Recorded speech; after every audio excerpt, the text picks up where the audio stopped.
Welcome back.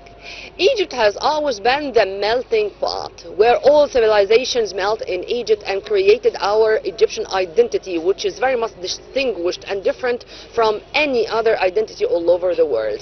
When we talk about Alexander the Great, we are talking about a Macedonian or a Greek emperor, but he decided to have his empire from Egypt. I don't know if this is totally right, or I do have to correct my info. So I do have a specialist. I do have Reem Elsharnoby, our tour guide, and she is an expert when it comes to the cross-cultural heritage in general. Reem, thank you very much for being with us. Egypt after Alexander the Great, I think it's totally different than Egypt before. Yeah, sure. Tell me.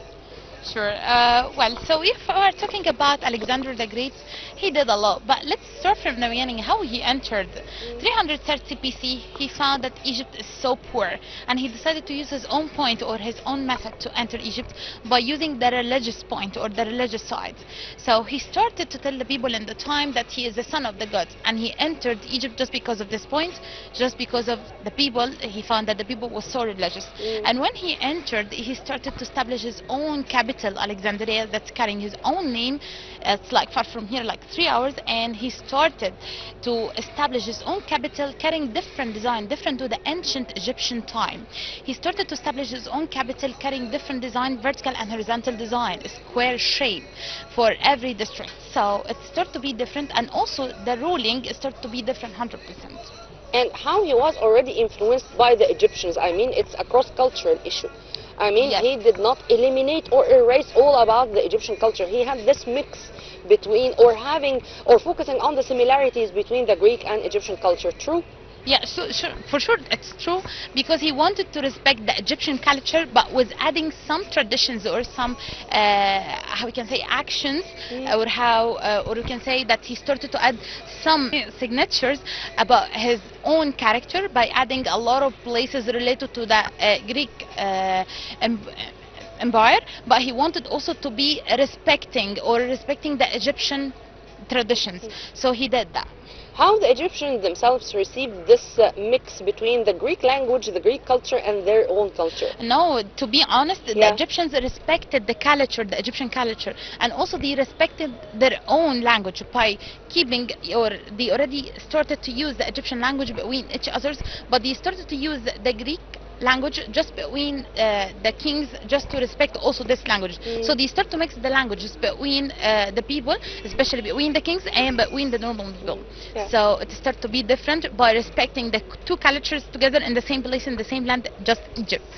I read something, I don't know if this was right or wrong, that in a day Alexander the Great was in tears because he said there is no other place, or there's no other area to conquer or to invade, because his empire was that much expanded in such a very wonderful manner. Was that true? Yeah, sure, true. But Alexander the Great, by the way, opened a lot of places, not only Egypt, and he established in all the world 7 cities carrying his own name, not only Egypt. But the only one that we have now in all the world carrying the same name or his own name, Alexandria, that we have. But any other Alexandria that he already established, it changed the name. So it started to be different. But he respected Egypt because Egypt loved him. The Egyptians loved him. Reem, also there is the Roman culture. By the way, so many Egyptians cannot differentiate between the Greek and Roman, and they feel that they are very much similar. Is that true? They are very much similar, or it's our concept or our idea, the image which is instilled in our hearts and minds? No, let me tell you the difference between Greek time and Roman time. The Greek time, it was, or the Greek kings used or considered Egypt as their own land, or they are part of the land. But the Romans, they started to think another thing, or they start to think Egypt part from their own empire. So they started to use it as a district, not as a country. So it started to be different. So the Greek kings already respected Egypt as a country, as a separate country, but Romans started to think that Egypt one or district from their own district. Then why we use the term Greco-Roman? Why we use this term Greco-Roman? Because the two eras were so close. Okay. So Greek people already entered 330 BC, but Romans entered 30 BC. So they were so close. So a lot of people think that they were similar, but they were not similar 100%. Have we discovered most of the monuments related to this era, or we are still... we discovered a lot. But we are still searching for more? Yes, sure. We're still searching to find more and more, but now we discovered a lot. A lot of places that dates back to the same eras. So, for example, we have the Greek, from the Greek time or from the Roman time, the Roman theater, which is so important. Yes, it's so important. They used it as a theater, as a university, and also as a stage. So, I guess we started the idea of using tickets from over there, something important to explain. So they started to number the seats from down to the top, and they used these numbers like the tickets nowadays. So something different, and we started to see it from that place. And also we found Qom Shu'afa, or the catacomb in Alexandria, which mixing the Greek, Roman, and the Egyptian art, all of them together in the same place.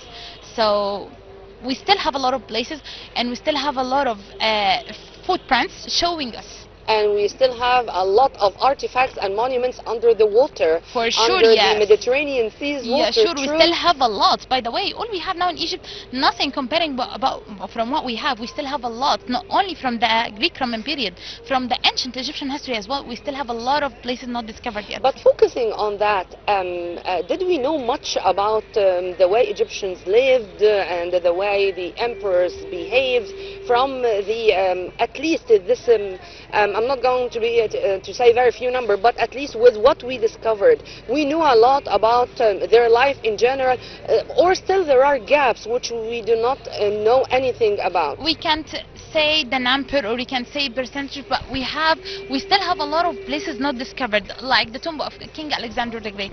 Till now we don't know where is it. I don't know. Till now we don't know where is it. We searched a lot. Cleopatra. We're still searching. We never found it. We're still searching to find more and more. So we still have a lot of places to discover, and we cannot say percentage because we don't know what we have or what we still have underground or underwater. But until the moment, what we know is saying what you have just said about this cross-culture issue. True? And how the Egyptians received whether the Romans or the Greek? Oh, the Egyptians, by the way, respected that time, and they started to mix the culture together. So, for example, we have in Luxor and Aswan, we have a lot of temples mixing the culture and showing us how it was. So, Egyptians wanted to respect their own traditions or their own religions by building the temples for the gods. But Greek Roman kings started to add some additions, like adding some arts related to the ancient... This was my coming question. What about their arts, their culture? I mean, why, for example, the Roman theater was built in the first place? To show what? At first they built it as a theater, but then they started to use it as a university. Oh. As a university, yes. An educational institution. Yes, for sure. And as a stage orchestra. So they used it for different reasons, not only for theater or not only for university. No, they used it for different things. Do we know anything about the social life of Egyptians in these periods? Yeah, sure. For sure. They respected priests. And also, to be honest, Greek kings started to respect the priests as well.